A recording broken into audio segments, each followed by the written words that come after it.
अस्सलाम वालेकुम नाज़रीन। इस किस के आगाज़ में अर्तुरुल अलियार के साथ गुंदुस को देख रहा था जो घोड़े पर झूले ले रहा था और इतने में कबीले का ढोल बजता है और सारे कबीले वाले दाखिली रास्ते की तरफ देखना शुरू कर देते हैं। कोई बहुत जख्मी हालत में घोड़े पर आ रहा था। फिर अर्तुरुल तुर्गुत के साथ भागता हुआ उसके पास जाता है तो उसके पाँव तले जमीन नहीं रहती क्योंकि वो दुआन होता है। फिर अर्तुरुल समेत सारे उसके गिर्द जमा हो जाते हैं और उसे होश में लाने की कोशिश करते हैं क्योंकि उसकी आंखें बंद हो रही थी। फिर अर्तुरुल पूछता है कि ये किसने किया, जिस पर दुआन कहता है कि वसीलुस और उराल ने दुंदार को पकड़ लिया है और मुझे मुआफ कर दें कि मैं उनको नहीं बचा सका। इतने में हैमा खातून, हलीमा सुल्तान और असलिहान खातून के साथ मरकजी खेमे से निकलकर उसके पास पहुंचते हैं तो वो भी रोने लगती हैं। फिर बानो चिचक भी वहां आ जाती है और वो देखकर बहुत ज्यादा परेशान होकर रोने लगती है और दुआन को पुकारती है। फिर दुआन बानो चिचक से कहता है कि हमारे बच्चे को हमारे कबीले के लायक और अर्तुरुल साहब के लायक बनाना। फिर वो अर्तुरुल साहब से कहता है कि ये अब आपके हवाले हैं अर्तुरुल साहब। ये कहकर वो कलमा शहादत पढ़ता है और इस दुनिया से चला जाता है, जिस पर अर्तुरुल और सब चीखें मार मार कर रोने लगते हैं। फिर अर्तुरुल दुआन को उठाकर मरकजी खेमे तक लेकर जा रहा होता है और उसे कहता है कि मेरे भाई अभी हम अपनी मंजिल तक नहीं पहुंचे। ये कहता हुआ उसे मरकजी खेमे के अंदर ले जाता है और उसे वहां लिटा देता है और बाहर से हलीमा सुल्तान और असलिहान खातून बानो चिचक को खेमे के अंदर ले आते हैं और बाहर बामसी अपने हवास खो देता है और कहता है कि मैं उसे जमीन के हवाले नहीं करूंगा। फिर बानो चिचक खेमे में आकर दुआन के पास बैठ जाती है और कहती है कि मुझे छोड़कर मत जाओ और इतने में अलियार और तुर्गुत बामसी को अंदर ले आते हैं। और दूसरी तरफ किले में उराल वसीलियुस से कहता है कि आखिरकार आपको अर्तुरुल की एक कीमती चीज हासिल हो ही गई वसीलियुस, जिस पर वसीलियुस कहता है कि दुंदार काफी नहीं है, मैं उसे सब कुछ ले लूंगा। फिर उराल कहता है कि फिक्र मत करो, हम ये सब मिलकर लेंगे। फिर वसीलियुस उराल को कहता है कि अलियार के मरने के बाद जब तुम अपना कबीला संभालोगे तो हमारा इत्तेहाद खत्म हो जाएगा और तुम यहाँ से चले जाओगे। जिस पर उराल वसीलियुस को कहता है कि क्या तुम हमेशा एक तुर्क को अपना दोस्त नहीं देखना चाहते। जिस पर वसीलियुस कहता है कि मैं एक मरे हुए तुर्क को देखने को तरजीह दूंगा। फिर उराल कहता है क्या तुम हेलेना के साथ शादी पर हमें नहीं बुलाओगे,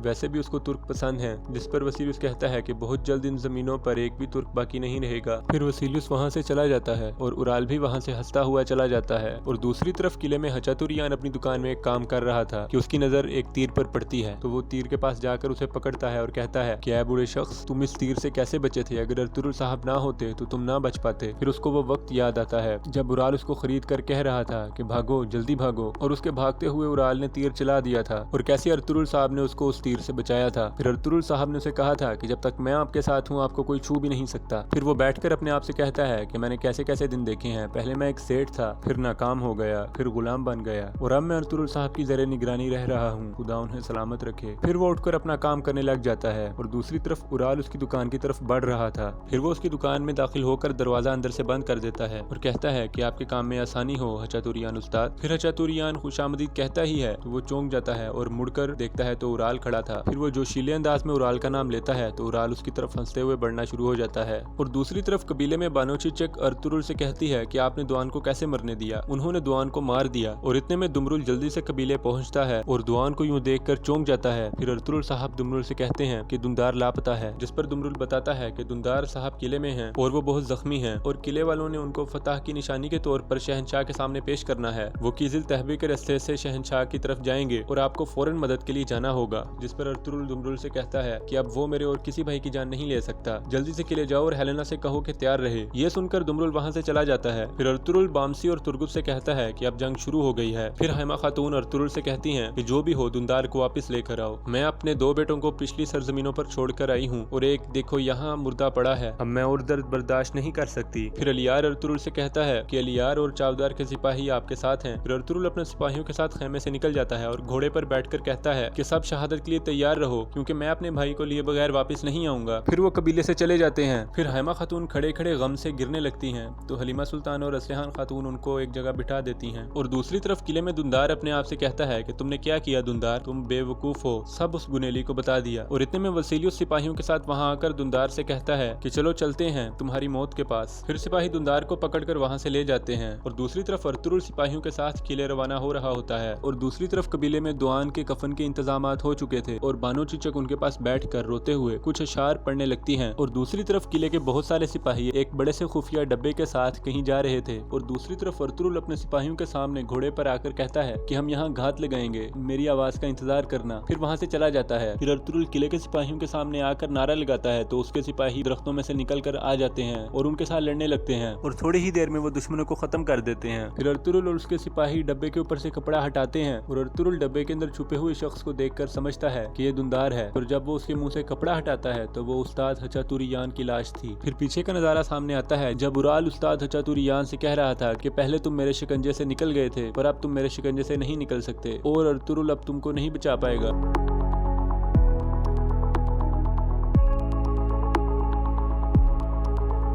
और उस्ताद हचातुरियान उराल से कहता है कि तुम्हें अर्तुरुल साहब से कौन बचाएगा, तुम मुफ्तखोरे बनकर दुश्मन के किले में रह रहे हो। ये सुनकर उराल ने उसे मार दिया था। और दूसरी तरफ अर्तुरुल उस्ताद हचातुरियान के बारे में सोच रहा था कि इतने में उसकी नजर एक रुके पर पड़ती है जिस पर लिखा था कि जंग तो भी शुरू हुई है, अर्तुरुल साहब जंग के लिए तैयार रहो। फिर अर्तुरुल गुस्से में धाड़ता है और उस्ताद हचातुरियान के मुंह पर दोबारा कपड़ा डाल देता है। फिर अलियार अर्तुरुल से कहता है कि वसीलुस हम सबको चकमा दे गया, जिस पर अर्तुरुल कहता है कि वसीलुस सब कुछ जानता है, उसने हमें जाल में फंसाने के लिए दुमरुल का इस्तेमाल किया। फिर तुर्गुत कहता है कि वो तो किले गया है, उसको तो पता भी नहीं होगा कि वो अपनी मौत की तरफ जा रहा है। फिर अर्तुरुल कहता है कि दुमरुल इतनी आसानी से हथियार नहीं डालेगा, अगर वो मर गया तो वो हमसे पहले शहादत हासिल कर लेगा और मुझे पता है कि उसने दुंदार को कत्ल नहीं किया होगा। लेकिन ये जानने के लिए कि कौन दुमरुल और हचातुरियान को खबरें दे रहा था, वो जितना हो सका दुंदार को नुकसान पहुंचाएगा। फिर तुर्गुत कहता है कि हमें किसी और रास्ते से जाना होगा क्योंकि उन्होंने हिफाजती इंतजाम बढ़ा दिए हैं, लेकिन कैसे? जिस पर अर्तुरुल कहता है कि हम अल्लाह की मदद से जाएंगे, अल्लाह की ताकत के आगे किसी किले की दीवारें कुछ भी नहीं है। लेकिन असल मसला ये है कि उन्हें ये कैसे पता चला कि दुंदार और दुआन कोनिया जाएंगे। और दूसरी तरफ दुमरुल किले पहुंचकर दुकान की तरफ जा रहा होता है और ये देखकर दंग रह जाता है कि दुकान का सारा सामान बाहर निकला हुआ था। और इतने में कुछ सिपाही उसके सामने आते हैं और कहते हैं इसे पकड़ लो। फिर वो भागने लगता है और दूसरी तरफ किले में वसीलियुस अपने हाथ पर पट्टी बांध रहा था और उसने दुंदार को दीवारों के साथ बांधा हुआ था। फिर वो दुंदार के पास आकर उसे मारते हुए कहता है कि मुझे किले में कुछ चूहे मिल गए, पर अब ये पता करना है कि वो कौन गद्दार है जो उन चूहों को मालूमात देता था। जिस पर दुंदार कहता है कि तुम मुझ पर जितना मर्जी तशद्दुद कर लो, पर किले में हमारा कोई आदमी नहीं है। फिर वसीलियुस कहता है कि अच्छा तुम्हारा कोई आदमी नहीं है तो तुम्हारा वो कुंडल मूंछों वाला आर्मीनियाई उस्ताद, क्या नाम है उसका, एल्वन या हचातुरियान उस्ताद, वो मर गया है। फिर वो दुंदार को मारकर कहता है कि उसका साथी दुमरुल भी मरेगा और तुम भी मरोगे, पर मरने से पहले मुझे उस गद्दार का नाम बताओगे जो हमारी मालूमात तुम लोगों तक पहुंचाता था। जिस पर दुंदार कहता है कि तुम्हें कभी भी नहीं पता चल सकता और अगर तुम मुझे मारोगे तो जो हमारे लोग हैं वो तुम्हारे पीछे होंगे और जैसे ही तुम पीठ फेर कर उनकी तरफ देखोगे तो वो तुम्हें चाकू घोंपकर मार देंगे और तुम बहुत जिल्लत के साथ चिल्लाते हुए मरोगे, बहुत जिल्लत के साथ चिल्लाते हुए। फिर वसीलियुस उसे मारना शुरू कर देता है और यहीं पर इस किस्से का इख्तिताम हो जाता है।